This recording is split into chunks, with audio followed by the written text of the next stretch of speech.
Hey, it's Clay Trader, and this will be a video chart on ticker symbol BCEI. We will take a look at the 30-minute time frame. Real quick, what do I mean by 30-minute in case maybe you're new to charts? Instead of each one of these candlesticks here representing 1 day's worth of price action, which is what you would normally see, each one represents 30 minutes. So while this here may look like several days worth of time, it's actually just today's price action broken down into 30-minute time slices. I've done this analysis before. That's where these red and green line annotations are coming from. But want to get things updated here after a pretty crazy day. And, there is perspective that goes into this. What do I mean by that? Well, if you are a day trader and you bought during the first 30 minutes, and you bought right there and you wanted to sell within, 11.7 seconds, then yeah, for you, the chart's looking pretty rough.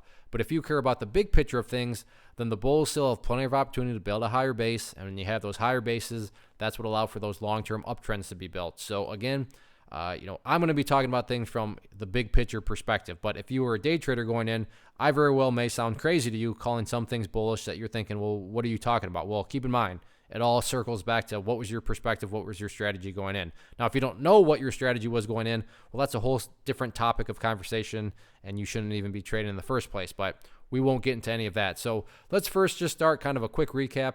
Yeah, the price gapped up and ran, and then it, just essentially, pulled back the remainder of the day. So yeah, looking at today in and of itself, not the best day, but when you take a step back and look at multiple pieces of the puzzle, the bulls still are in charge because the bulls still have plenty of opportunity to build a higher base.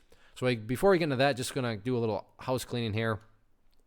Get rid of that line there. And then also leave this line up right here, which is at $1.45. This will mean a little bit more to those of you that maybe remember the last video I did. But $1.45, I mean, just to kind of case in point here, let's say the price does pull back some more.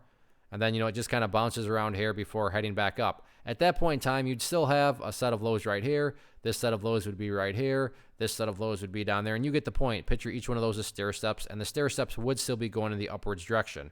So that's why I say from the grand scheme of things, bulls still have plenty of opportunity to build that higher base, which will allow the uptrend to continue. So $1.45.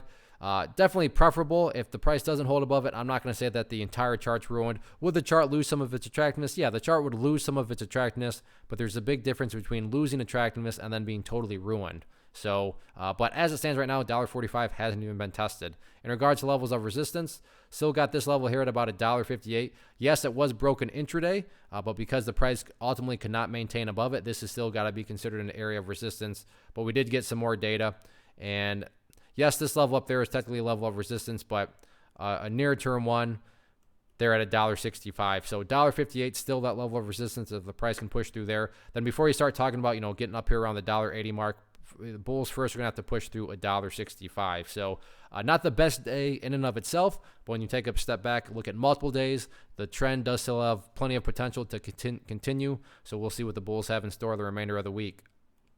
One of the most popular questions I get is, hey Clay, how do you find the stocks that you trade? So what I've done is put together this free resource guide where I talk about the tools that I use to locate stocks that I find interesting and think may have potential.